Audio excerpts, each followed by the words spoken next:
glad once again that we can come together. हम आनंदित हैं एक बार फिर से हम आपके पास आए हैं Trust you are had a good week. और विश्वास करते हैं कि बीता सप्ताह आपका अच्छा रहा Trust that you are giving ourselves more to prayer and reading of the word. और ये भी विश्वास करते हैं कि आप प्रार्थना और परमेश्वर के वचन को और पढ़ने में ज़्यादा समय दे रहे हैं। Amen. Amen. Shall we join in and sing a few songs and go into the word? आइए कुछ गीतों को गाने के द्वारा स्तुति करके हम प्रभु की आराधना करें, फिर वचन में जाएंगे। Amen. आमेन।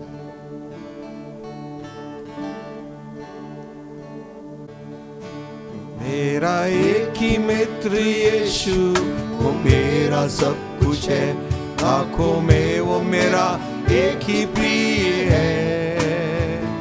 वो शरोन का गुलाब है और भोर का तारा है, आंखों में वो मेरा एक ही प्रिय है।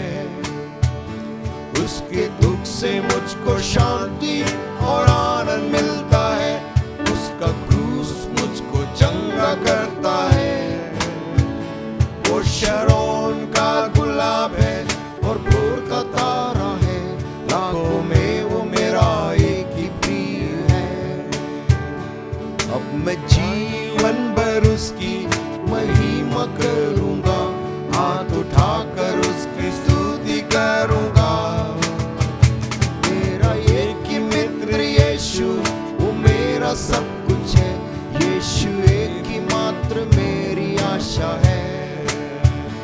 उसके दुख से मुझको शांति और आनंद मिलता है, उसका क्रूस मुझको चंगा करता है। वो शरोन का गुलाब है और भोर का तारा है, आंखों में वो मेरा एक ही प्रिय है। आंखों में वो मेरा एक ही प्रिय है, आंखों में वो मेरा एक ही प्रिय है। Hallelujah. Hallelujah. I found a friend in Jesus. यीशु मसीह में हमने कैसे मित्र को पाया है? He is everything to me. वो मेरे लिए सब कुछ है। Fairest of 10,000 to my soul. ओ 10,000 में मेरे प्राण के लिए वही सर्वश्रेष्ठ The है। lily of the valley. वादियों का शोषण है, Bright and morning star. भोर का चमकने वाला सितारा। Hallelujah. हालेलुया। Amen. आमेन। अब मैं जीवन भर उसकी महिमा करूंगा, हाथ उठाकर उसकी स्तुति करूंगा। मेरा एक ही मित्र यीशु, वो मेरा सब कुछ है, यीशु एक ही मात्र मेरी आशा है। उसके क्रूस से मुझको शांति और आनंद मिलता है, उसका क्रूस मुझको चंगा करता है। वो शरोन का गुलाब है और भोर का तारा है, आंखों में वो मेरा एक ही प्रिय है। आंखों में वो मेरा एक ही प्रिय है। Hallelujah. हालेलुया। Amen. आमेन। Fairest among 10,000. वो प्रभु जो 10,000 में सर्वश्रेष्ठ है The lily of the valley. और वादी का शोषण है, वो Bright and morning star. भोर का चमकने वाला सितारा है। He's altogether lovely. और वो कितना सब मिलाकर इतना खूबसूरत है। Amen. Amen. The pearl of great price. और बड़ी कीमत का वो मोती है। You found the friend in Jesus. आप यीशु मसीह में ऐसे मित्र को पाते हैं। Amen. आमेन।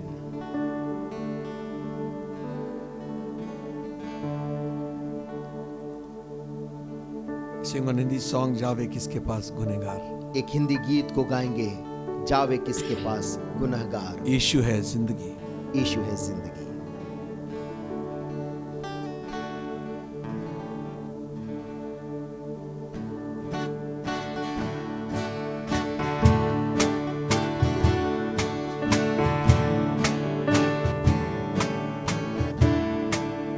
जावे किसके पास गुनहगार, यीशु है जिंदगी।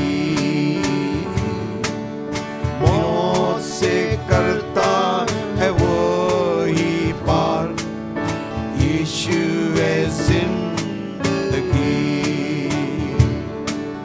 जिंदगी रूहानी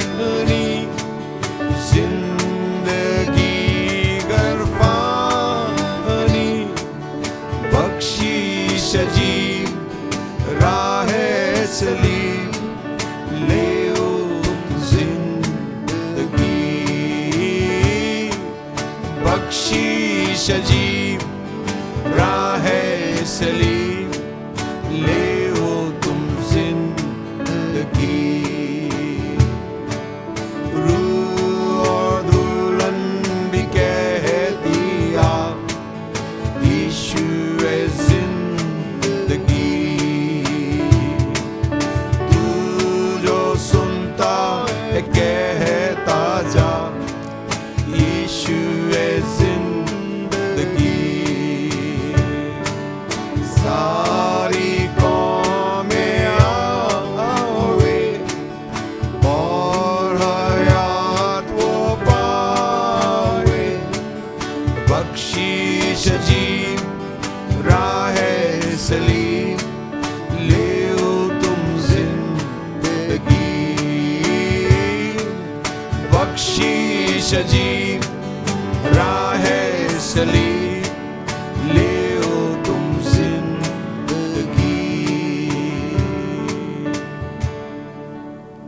Beautiful words, खूबसूरत वचन, wonderful words, अद्भुत वचन, wonderful words of life.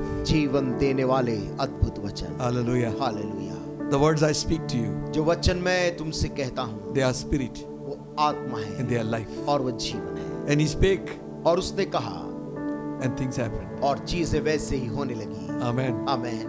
When he said to the sinner woman, जब उसने उस पापी स्त्री से कहा neither do I condemn you, go and sin no more. मैं भी तुझे दोषी नहीं ठहराता, जा और पाप न करना। What wonderful words of life. क्या ही जीवनदायक खूबसूरत वचन है।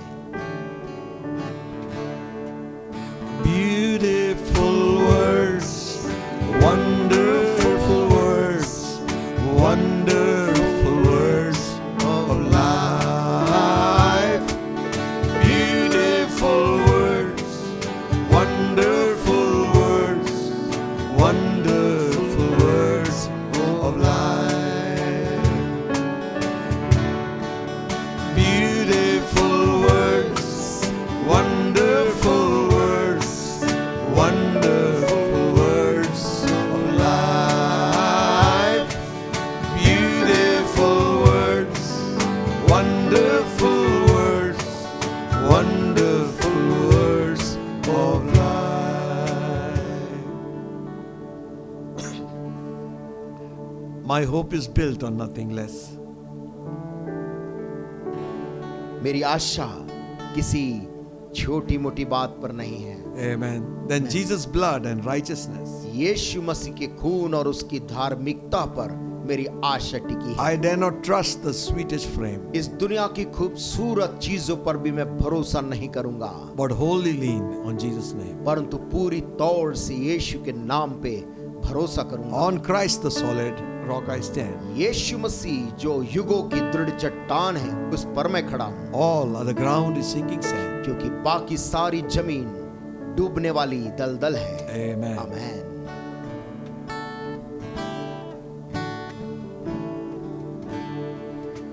My hope is built on nothing less than Jesus' blood and righteousness. I dare not trust the sweetest frame, but to wholly lean on Jesus' name. On Christ the solid rock I stand, all other ground is sinking sand. All other ground is sinking sand. Darkness seems to really face, I rest on His unchanging grace.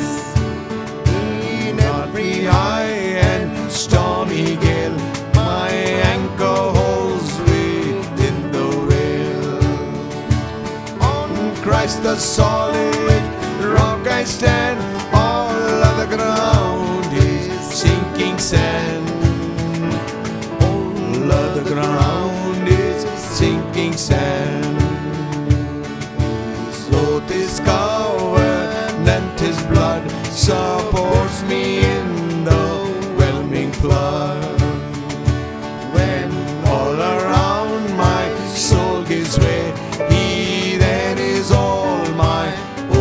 stay.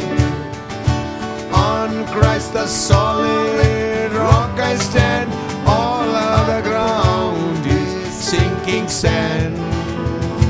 All other ground is sinking sand.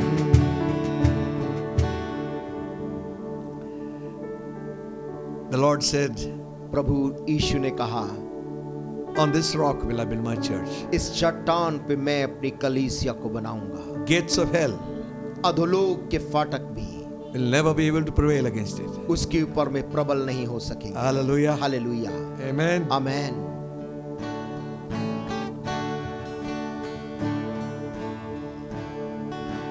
On Christ the solid rock I stand, all other ground is sinking sand. All other ground is sinking sand. Sing it. So this covenant, His blood supports me in the whelming flood.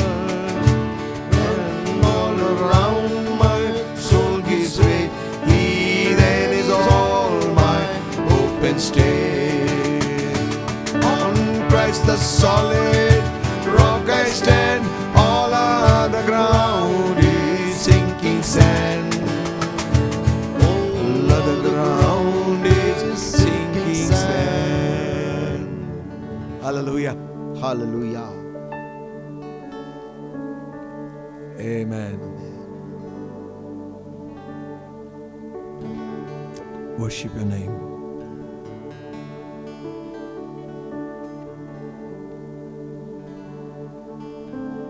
Glory, glory, glory, glory. Hallelujah. Thank you, Jesus.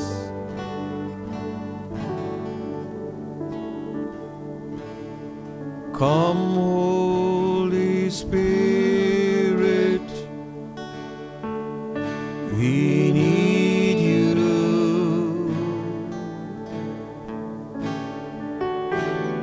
come, sweet Spirit, we pray.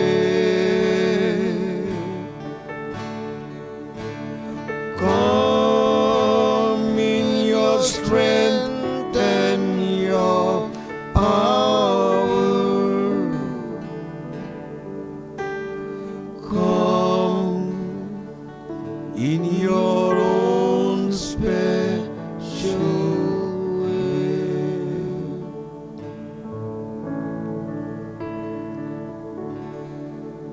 We give you thanks this morning प्रभु आज किस दिन हम तुझे धन्यवाद देते हैं for all that you have invested in your people, your church.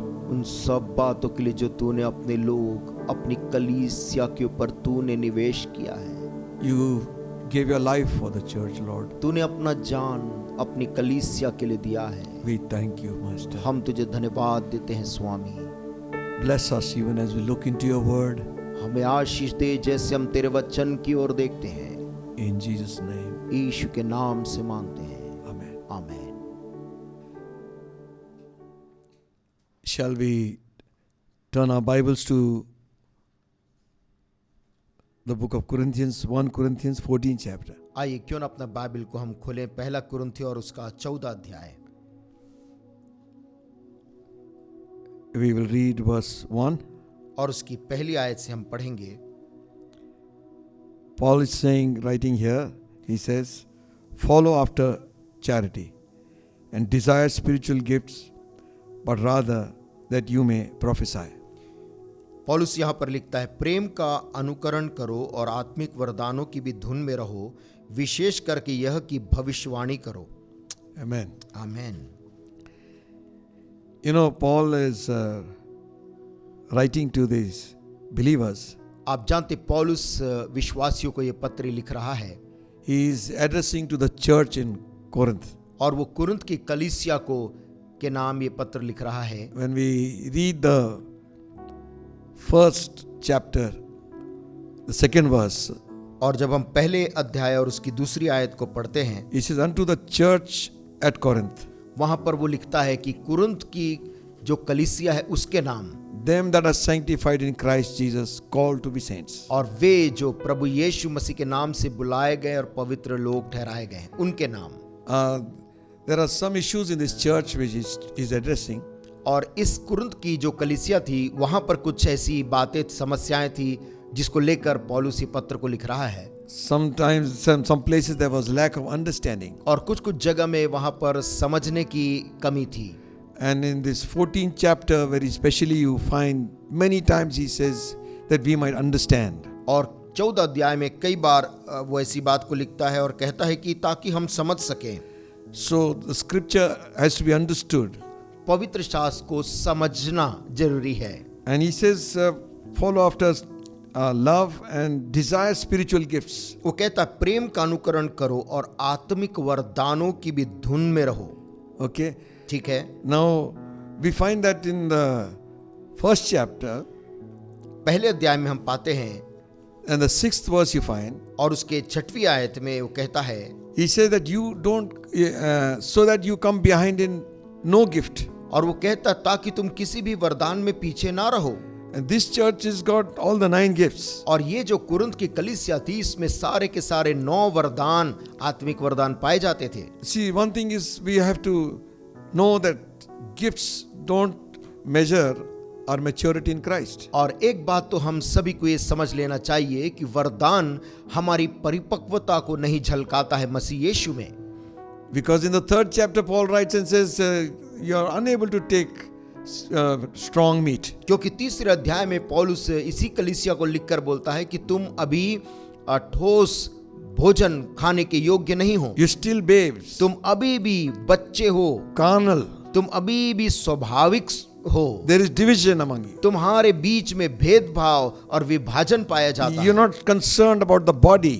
तुम मसीह की देह के बारे में अभी भी गंभीर नहीं हो। You see, when he is writing in the 12th chapter, देखिए जब वो 12 अध्याय में लिखता है, first verse he says, तो पहली अध्याय आयत में वो बोलता है, he says, be not ignorant of spiritual gifts. वो कहता है कि हे भाइयों तुम आत्मिक वरदानों के विषय में अनजान मत रहो। You can have a gift and you can be ignorant about it. मैं और आप आत्मिक वरदान पाने के बाद भी उसके बारे में अनजान रह सकते हैं। You can be spiritual babes also with gifts. और वरदान पाने के बाद भी आत्मिक तौर से बच्चे हो सकते हैं। Paul is saying, I fed you with milk. पौलुस कहता मैंने तुम्हें दूध पिलाया। You are unable to take strong meat. क्योंकि तुम ठोस भोजन खाने के लिए योग्य नहीं थे। That childish nature still remains. और तुम्हारे अंदर वही बचपन का स्वभाव अभी भी बना हुआ है। So you're boasting about gifts. और तुम वरदानों को लेकर घमंड करते हो। But there is no fruit in your life. लेकिन तुम्हारे जीवन में वहां पे कोई फल नजर नहीं आता। So you can have, I have a watch. मेरे पास में घड़ी हो सकती है। I take advantage of all what it has. और घड़ी में जो कुछ भी सुविधा है उसका मैं लाभ उठा सकता हूँ। The time and date. उसमें समय है, उसमें तारीख दिखती है और दिन दिख जाता है। But लेकिन I do not know how it operates. लेकिन ये मुझे नहीं मालूम कि ये काम कैसे करती है घड़ी। Sometimes you can have a gift. कभी कभी आपके पास में भी कोई वरदान हो सकता है। And you may not know how to operate that gift. और आपको ये भी नहीं मालूम है कि उस वरदान को किस प्रकार से क्रियाशील बनाना है। Why did we get the gift? हमें वरदान पहली जगह मिला क्यों? Number one, you never got it. God gave it to you. और पहली बात तो ये कि हमें वो मिला नहीं, परमेश्वर ने हमको वो दिया है। What if God has given it? He's given it with a purpose. और जब परमेश्वर ने दिया है तो उसने एक उद्देश्य के साथ उसे दिया है। And his purpose is this. और उसका उद्देश्य ये है that you might edify the body of Christ. कि तुम मसीह की देह को उन्नति कर सको उसके द्वारा। Who is the giver? ये देने वाला The कौन Holy है? Ghost gives it severally to all those. पवित्र आत्मा सब जन को अलग अलग उसे वरदान को देता है। Okay? And then there is a purpose for the gift. और उसके बाद इस वरदान के पीछे कोई मकसद है। How to operate the gift. कैसे इस वरदान को क्रियाशील करना है। And Paul is writing in his 12th chapter, पौलुस अपने 12 अध्याय में लिखते बोलता है, he's mentioning about the gifts of the Spirit. वो आत्मा के वरदानों के बारे में बोलता है। And also he's mentioning about the body of Christ. और मसीह की देह के बारे में भी बोलता है। And he says God knows where to put people where. वो जानता है कि लोगों को कहाँ किस जगह में रखना है। God has given us. परमेश्वर ने हमें दिया है, and so that all these things coming together might edify the body of ताकि ये Christ. सारी चीजें साथ में मिलकर मसीह की देह को उन्नति करे। And then now he comes along into the 14th chapter, और उसके बाद लिखते लिखते पौलुस 14 अध्याय में आकर बोलता है, and he says, follow after charity वो कहता है कि प्रेम का अनुकरण करो and desire spiritual gifts. और आत्मिक वरदानों की भी धुन में रहो। Amen. Amen. So he's encouraging the church वो कलीसिया को प्रोत्साहित कर रहा है to receive what God has for them. कि परमेश्वर ने जो उनके लिए रखा है उसको वो ग्रहण करें। These gifts are not for the world. और ये जो वरदान है ये संसार के दुनिया के लोगों के लिए नहीं है, It is for the church. ये वरदान कलीसिया के लिए है। Amen. आमेन। So he's saying वो कह रहा है concerning spiritual gifts. आत्मिक वरदानों के विषय में। And in 12th chapter he says, I would not have you to be ignorant. और 12 अध्याय में वो बोलता है कि हे भाइयों, मैं नहीं चाहता कि तुम इस वरदानों के बारे में अनजान रहो। We don't have to get proud because we have a gift. और यदि हमारे पास में कोई वरदान है तो उसमें घमंड करने के लिए हमारे पास कोई बात नहीं That है, is also God's gift. क्योंकि वो भी परमेश्वर से मिला हुआ वरदान है। And we can have a gift and do not know how to operate it. और हम वरदान को पाने के बाद भी कैसे उसको इस्तेमाल करना है नहीं जानते हो, ये हो सकता है। 13th chapter he says, 13 अध्याय में बोलता है operate in love.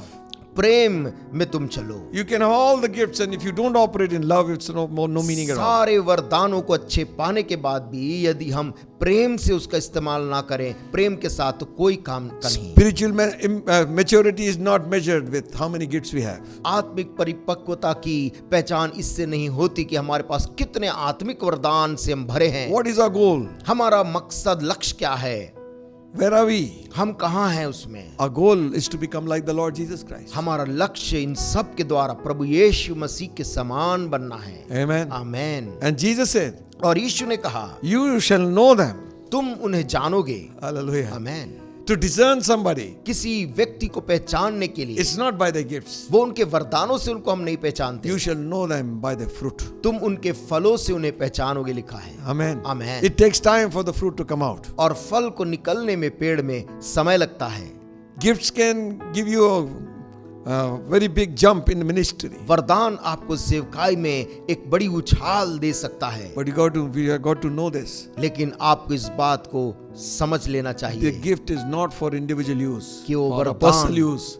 व्यक्तिगत लोग के इस्तेमाल के लिए नहीं है, It is to help others. वो दूसरों की कलीसिया की मदद के लिए है। It is to operate in such a manner that people will be healed and they will be delivered and set free. और उस वरदान को ऐसे इस्तेमाल करने के लिए है कि उससे लोग आजाद हों, लोग चंगे हो जाएं। The Spirit of the Lord is upon me. परमेश्वर की आत्मा मुझ पर है, यीशु ने He has कहा, anointed me to preach the gospel. और उसने मेरा Good news to Abhishek the इसलिए किया है कि मैं शुभ समाचार लोगों को सुनाऊं, Set the captives free. ताकि जो बंद हुए हैं उनको आजाद करूं। Hallelujah. Hallelujah. Amen. Amen. Set the captive free. बंधुओं को आजाद करने के लिए मेरा अभिषेक, Those who are bound, जो set बंधन them में free. उनको स्वतंत्र करने के लिए। Amen. Amen. Be a comfort to those who are grieving. जो रो रहे हैं, विलाप कर रहे हैं, उनके लिए विश्राम बनने के लिए अभिषेक हुआ है। Strengthen them in the Spirit. जो आत्मा में दुर्बल है उनको मजबूत बनाने के लिए। By the gifts, demons will depart. और इन वरदानों के द्वारा दुष्ट आत्माएं भागेंगी, Sickness will go leave the bodies. of बीमारी people. चले जाएगी, शरीर को छोड़कर निकल जाएगी। So it's not for our personal promotion, और इसलिए कोई भी वरदान हमारे व्यक्तिगत तरक्की के लिए नहीं है,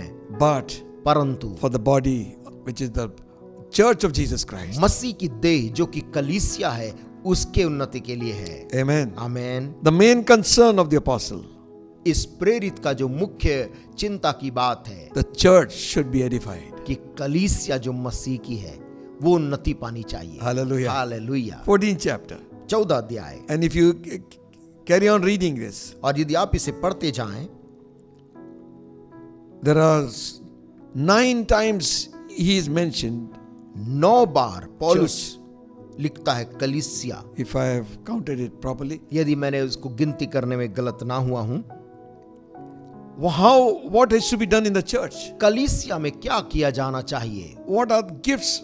How are gifts operating in the church? कैसे कलीसिया के अंदर ये वरदान कैसे काम कर रहे हैं। Usually some person gets a gift, he separates from the church. और कभी कभी किसी व्यक्ति को कोई वरदान मिल जाता और वो अपने आप को कलीसिया से अलग कर लेता है। he becomes another man, वो एक और With another मनुष्य, ministry. एक और सेवकाई वाला आदमी बन जाता है। detached from the body. वो मसीह की देह से अपने आप को अलग कर लेता Some है। people say we love the Lord, कुछ लोग कहते हैं हम प्रभु से तो प्रेम करते but they हैं, don't love people. परंतु लोगों से प्रेम नहीं करते। They love the building. उनको इमारत से तो प्रेम है। Church is not the building. Church इमारत नहीं है, Church is people चर्च लोग हैं, for whom Jesus died. जिन लोगों के लिए यीशु मसीह ने अपनी जान दी है। Amen. Amen. It's so precious to God. परमेश्वर के लिए वो कलीसिया इतनी बहुमूल्य है, That is why we should not play with the church. और इसलिए हमें कलीसिया के साथ में कोई मजाक खिलवाड़ नहीं If we करना है। cannot do good, यदि हम उसके प्रति भला नहीं कर सकते don't do bad. तो हमें बुरा भी नहीं करना है, Because God क्योंकि परमेश्वर will take, He will take an account from us. वो हमारे से एक लेखा उसको लेगा। Amen. Amen. So you find here, यहाँ पर हम पाते हैं, and then again, फिर कहता है, he says the word edified is mentioned 7 times. इसमें 7 बार उन्नति शब्द लिखा है। He says, he who prophesies edifies the church. वो कहता जो भविष्यवाणी करता वो कलीसिया की उन्नति करता है। He who speaks in tongues edifies himself. जो अन्य भाषा बोलता वो कलीसिया को उन्नति करता है। But now is concerning the person in the church with the gifts. और अब उस व्यक्ति के विषय में जो वरदानों से कलीसियाओं में भरे हुए हैं, He is saying, वो कह रहा है this sort of man, ऐसा मनुष्य, he must see that he edifies the body of Christ. उसको देखना चाहिए कि वो मसीह की कलीसिया को उन्नति दे। Amen. आमेन। Edify means उन्नति का अर्थ uplift. किसी को सहारा दे के उठाना। Amen. आमेन। Support. सहारा देना, Encourage them. किसी को उत्साहित करना, That is edification. ये उन्नति करना है। So this whole chapter, ये पूरा अध्याय Paul is saying, try to understand पौलुस कह रहा है समझने का प्रयास करो that the gifts are not for our personal use only. कि वरदान हमारे व्यक्तिगत इस्तेमाल मात्र के लिए नहीं है, It is for others. वो दूसरों के लिए है। See that your brother, और देखो तुम्हारा जो भाई है, see that the one who is coming inside the church, देखो उस व्यक्ति को जो कलीसिया के अंदर आता है, even an unbeliever, यहाँ तक कि अविश्वासी व्यक्ति भी, God is concerned about him. परमेश्वर उसके बारे में भी फिक्र करता है। Amen. Amen. When the church is edified, जब कलीसिया उन्नति पाती इन वरदानों the से, work of the Lord will grow. तब प्रभु का काम बढ़ता है। There will be some. वहां पर कुछ लोग रहेंगे। And Paul says, Paul is, when he's writing, he says, all the care of all the churches come to me daily. और पौलुस कहता है हर रोज कलीसिया का चिंता मेरे ऊपर आ जाता है। When he's talking in 2 Corinthians about his persecution, जब वो दूसरे कुरिन्थियों की पत्री में अपने सताव के बारे में लिखता है, he says, besides these things that are without, वो कहता इन बातों को छोड़कर जो कि बाहर हैं, that which cometh upon me daily is the care of all the churches. जो बातें रोज कलीसियाओं की फिक्र करके जो चिंता मेरे ऊपर आती है, He is concerned how the believers are growing. और वो इस बात को लेके फिक्रमंद रहता है पौलुस रोज कि विश्वासी लोग कैसे हैं। His prayer is for the church, उसकी प्रार्थना कलीसिया के लिए है, because he knows this church is bought with the blood of Jesus क्योंकि वो Christ. जानता कि ये कलीसिया यीशु मसीह के लहू को देकर खरीदी गई He said, है। I might present this church perfect, वो कहता था spotless.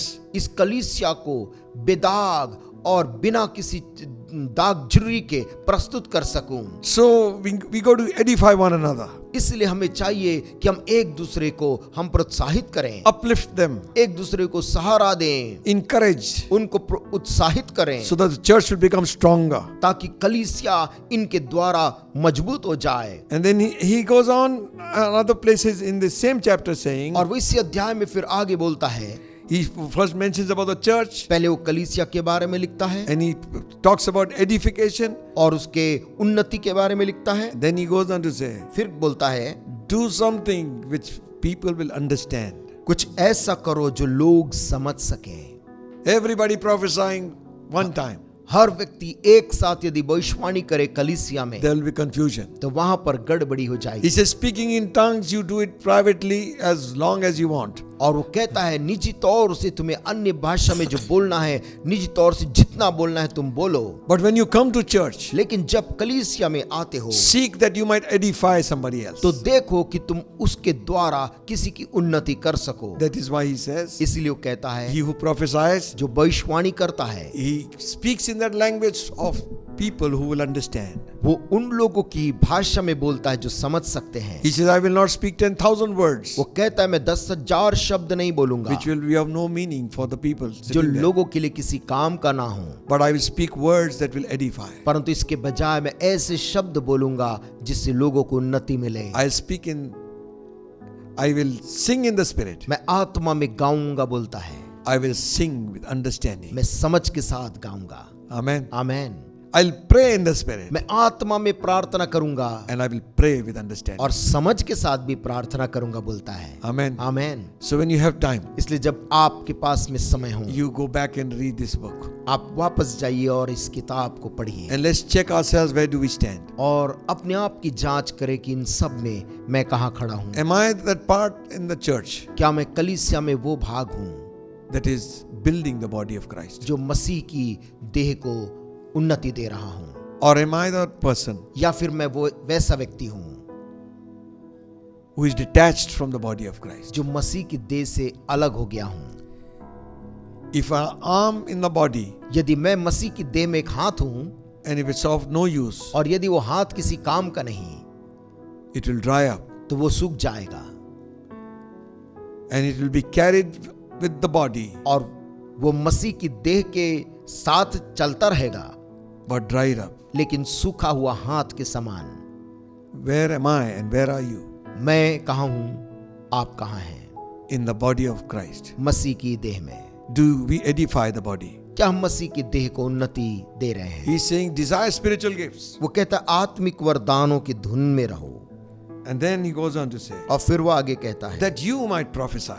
ताकि तुम भविष्यवाणी करो, For he who speaks in unknown tongues speaketh not unto men but unto God. क्योंकि जो अन्य भाषा में बोलता है वो व्यक्ति परमेश्वर से बातें करता है, For no man understandeth him. क्योंकि कोई व्यक्ति उसकी बात को नहीं समझ सकता। See, again the word understand has come. फिर वहां पर लिखा है समझने के बारे में, Howbeit in the spirit he speaks mysteries. क्योंकि वो भेद की बातों को बोलता है अन्य भाषा के Third दौरान। verse. तीसरी आयत, But he that prophesies speaketh unto men to edification and exhortation and comfort. परंतु जो भविष्यवाणी करता है वो मनुष्यों से उन्नति और उपदेश और शांति की बातें कहता है। And he goes in fourth verse says, चौथी आयत में he who आगे speaks in unknown tongue edifieth himself, but he who prophesieth edifieth the church. जो अन्य भाषा में बातें करता है वो अपनी ही उन्नति करता है, परंतु जो भविष्यवाणी करता है वो कलीसिया की उन्नति करता है। And the edification will come when people will understand. और ये उन्नति तब आएगी जब लोग समझेंगे। Amen. Amen. Again and again it says, बार बार वो बोलता है do something which people will understand and learn. कुछ ऐसा करो जिसको लोग प्रेम में समझ सके। We are not here to demonstrate. हम यहाँ पर कोई चीज का प्रस्तुतिकरण करने के लिए नहीं है। Amen. Amen. That we will show off what we have. जो कि हम दिखा सकें कि हमारे पास क्या है, But we are here परंतु हम यहाँ इसलिए हैं to edify the body of Christ. मसीह की देह को उन्नति देने के लिए। See, Jesus said, I will build my church. देखिए यीशु मसीह ने कहा मैं अपनी कलीसिया को बनाऊंगा, So don't destroy it. उसको कोई नाश नहीं कर सकता। Amen. Amen. Don't do anything that will harm the body. कोई ऐसा कोई भी काम ना करें जिससे मसीह की देह को नुकसान पहुंचे। The whole chapter runs through. ये पूरा अध्याय जो लिखा है ये बोलता जाता है, He's saying, बार बार कहता है look after the church. कलीसिया की सुधि लो। Hallelujah. Hallelujah. May your gifts तुम्हारे वरदान become a blessing to somebody else. किसी और के लिए आशीष का कारण बन Even an जाए, unbeliever comes inside. ताकि एक अविश्वासी आदमी भी यदि तुम्हारे बीच आता है When he hears the word, the prophecy, और वो तुम्हारे बीच भविष्यवाणी के वचन को सुनता है, he will say, truly God is in this place. वो कहेगा वास्तव में परमेश्वर इनके बीच में है। Falling down, he will say और वो दंडवत करके मान लेगा that God is here. कि सचमुच परमेश्वर तुम्हारे बीच में है। So I just want to leave this thought with you, मैं आपके साथ केवल इस विचार को छोड़कर जाना चाह रहा हूँ that this church is not my church, not your church. कि ये कलीसिया मेरी कलीसिया नहीं या आपकी कलीसिया नहीं है, It is the church of the Lord Jesus Christ. परंतु ये कलीसिया प्रभु यीशु मसीह की कलीसिया है। He purchased it with his own blood. और उसने अपने लहू को बहाकर इस कलीसिया को खरीदा है। Amen. Amen. Many people have been destroyed बहुत से लोग बर्बाद हो गए who हैं came against the church of Jesus Christ जो मसीह की कलीसिया के विरुद्ध आए हैं, because they are not fighting against men, क्योंकि वो मनुष्य के विरुद्ध में नहीं लड़ रहे, they are fighting against the living God. परंतु वो कलीसिया से लड़कर जीवित परमेश्वर के विरुद्ध में लड़ते हैं। So इसलिए build the church of Jesus. यीशु मसीह की कलीसिया को बनाओ, Impart what God has given to you. परमेश्वर ने जो आपको दिया है वो उन्हें दो, Let it be a blessing to somebody. और ये किसी के लिए आशीष का कारण हो जाए। Follow after love. प्रेम का अनुसरण करो। Amen. आमीन। Everything be done in love. और जो कुछ भी किया जाए वो प्रेम से किया जाए। So I will request you, मैं इसलिए आपसे निवेदन when you करूंगा read this chapter, कि जब आप इस अध्याय को पढ़ें you underline that many times the word church has come in here. और आप उस बार बार जहां पर वो चर्च शब्द आया उसको आप जरूर अंडरलाइन करें, And then you underline the word edification. और उसके बाद दूसरा एक शब्द है उन्नति, वो कितने बार आया उसको अंडरलाइन करें, And understanding. और फिर एक और समझ, ये शब्द कितने बार आए जरा We देखिए, will just get a little glimpse और हमको इनको पढ़ने से एक थोड़ा झलक मिलेगा that what God desires, कि परमेश्वर क्या चाहता है, His church उसकी कलीसिया should become strong. मजबूत हो जाए। Amen. Amen. He's coming for a strong church, वो एक मजबूत कलीसिया के लिए आ spotless रहा है, church. बेदाग कलीसिया के लिए। Amen. आमेन। We know हम जानते the हैं church in many areas is going through a lot of persecution. कि कलीसिया कई स्थानों में बहुत ही सताव के समय से गुजर रही है। Some from outside, some from inside. कुछ बाहर का सताव है, कुछ कलीसिया के अंदर का सताव है, But one thing is there, परंतु एक बात वहां it's है on the right foundation. कि वो सही नींव में कलीसिया बनी है। Hallelujah. Hallelujah. Christ the solid rock. यीशु मसीह जो दृढ़ चट्टान है, I stand. उस पर मैं खड़ा हूँ, All of the ground बाकी सारी जमीन is sinking sand. वो डूबने वाली रेत के समान है। Paul says, पौलुस कहता है, I lay the foundation. मैंने नींव डाली, Somebody else built on it. किसी और ने उस पे पानी डाला। Any other person, other place he says, एक दूसरी जगह में बोलता है, no other foundation can man lay. कोई भी दूसरा नींव मनुष्य उसमें नहीं डाल सकता। That which is already laid. जो पहले से डाला जा चुका है उसके अलावा, That's the Lord Jesus Christ. और वो प्रभु यीशु मसीह है जिसने वो नींव डाली है। The stone which the builders rejected जिस पत्थर को राज मिस्त्रियों ने निकम्मा जाना था, has become the head of the cornerstone. वो of the building. मुख्य कोने के सिरे का पत्थर बन गया। And we are building upon the scripture, the word of the prophets and the apostles. और हम कलीसिया को परमेश्वर के वचन, भविष्यद्वक्ताओं के वचन और उनके कहे हुए शब्दों में हम परमेश्वर के वचन में कलीसिया को निर्माण And करते हैं। Jesus said, यीशु मसीह ने कहा I will build my church. कि मैं अपनी कलीसिया को बनाऊंगा। Amen. Amen. So we are to help. We are laborers together. हम मिलकर एक साथ हम मजदूर हैं, To build the house of God. प्रभु की कलीसिया को बनाने में मजदूरी The कर Holy रहे हैं, Ghost is finishing his job. और पवित्र आत्मा अपने काम को पूरा कर रहा है। The very soon, और बहुत ही जल्द the church will be gone. कलीसिया इस दुनिया से उठा ली जाएगी। Amen. O amen. Hallelujah. Hallelujah. It will be gone. और वो निकल जाएगी। You are the light of the world. इस जगत की ज्योति तुम हो, You are the salt of this earth. आप इस जगत के नमक हो। Preserving thing is the church in this world. इस दुनिया को संभालने का काम यदि कोई कर रहा है वो कलीसिया है। Amen. Amen. And very soon, और बहुत जल्द it will be gone.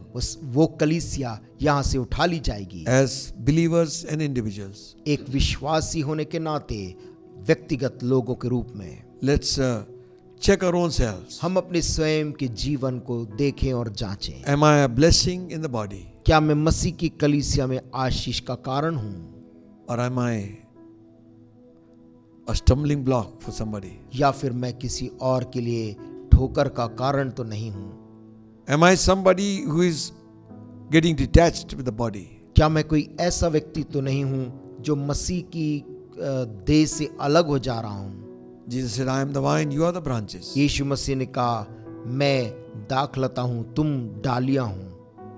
Amen. Amen. Listen, सुनिए प्रिय, unless we get sap from the body, जब तक हमको उस पेड़ का रस ना मिले we will dry up. डालियां सूख जाएंगी। Amen. Amen. You don't see it immediately. और तुरंत नहीं दिखता सूखने का क्रिया। After some time, the leaves begin to wither कुछ दिनों के बाद में मनुष्य देखता है कि पत्तियां सूखते जा रही हैं and they dry and they fall away. और वो आखिरकार सूख कर गिर जाती हैं। This is not God's desire. ये परमेश्वर की हमारे लिए इच्छा नहीं है। God's desire is that we bring forth much fruit. परमेश्वर की इच्छा ये है कि हम ढेर सा फल लाएं। Gifts are good. वरदान अच्छे हैं, Where are the fruits? फल कहाँ हैं? Amen. If you are gifted, God has given you. यदि आप वरदान पाए, प्रभु ने आपको वरदान दिया है, Flow with the church. कलीसिया के संग चले। The only safe place is the body of Christ. एक ही सुरक्षित जगह है, वो मसीह की देह है। Amen. Amen. The devil will try to detach us शैतान हमें अलग करने का प्रयास करेगा and then attack us. और उसके बाद आक्रमण करने का। But when you're in the body, परंतु जब आप मसीह की देह में हैं, there are so many who pray for you. बहुत से लोग रहेंगे जो आपके लिए प्रार्थना Those who will करेंगे। be blessed by you will जो pray for you. आपके द्वारा आशीष पाएंगे, वो सारे लोग आपके लिए प्रार्थना भी करेंगे। Amen. Amen. None of us are perfect, हम में से कोई भी जन परफेक्ट नहीं है, सिद्ध नहीं है, but we want to be perfect. लेकिन हम सिद्धता की ओर बढ़ रहे हैं, हम होना चाहते हैं। Hallelujah. Hallelujah. So edify one another. इसलिए एक दूसरे की प्रियो उन्नति करें Take care of the sheep. और भेड़ का ख्याल रखो। Amen. आमेन। Jesus said. यीशु ने कहा, Paul also said. पौलुस ने भी कहा, He says, after my going, ravenous wolves shall come in. वो कहता मेरे जाने के बाद फाड़ने वाले भेड़िए तुम्हारे बीच में आ जाएंगे। You watch out. तुम ध्यान रखना, खबरदार रहना। Save the sheep. भेड़ की रक्षा करो, Feed them उनको खिलाओ, with the word of God. परमेश्वर के वचन से खिलाओ। Amen. Amen. God bless you all. प्रभु आप सबों को इस वचन से आशीष दे। Amen. Shall we pray? आमेन। आइए हम प्रार्थना करें। Heavenly Father, स्वर्गीय पिता, the precious name of Jesus we come. यीशु मसीह के बहुमूल्य नाम से हम तेरे पास आते हैं। We pray, Holy Spirit, that you will help us पवित्र आत्मा, हम मांगते कि तू हमारी सहायता करे, to know your mind तेरे मन को जानने के लिए, and to hear your voice, तेरी आवाज को सुनने के लिए, that we might do only those things which is pleasing in your sight. ताकि हम उन्हीं कामों को कर सके जो तेरी दृष्टि में अच्छा लगता है। And we pray, Lord, और हम प्रार्थना करते and all the things that you have given to us, the giftings, हर एक जो चीज है, जो वरदान तूने हमको दिया है, will be for others, Lord, वो प्रभु दूसरों के लिए इस्तेमाल किया जाए, that the saints might mature, ताकि संत लोग, पवित्र लोग परिपक्व हो जाएं, that the work of ministry will be done, ताकि सेवक का कार्य पूरा किया जाए and your name will be glorified. और आपका नाम प्रभु महिमा पाए, The body of Christ be edified. मसीह की देह उन्नति पाए। Bless your people. अपने इन लोगों को आशीष दे, In Jesus' name. यीशु मसीह के नाम से हम मांगते हैं। Amen.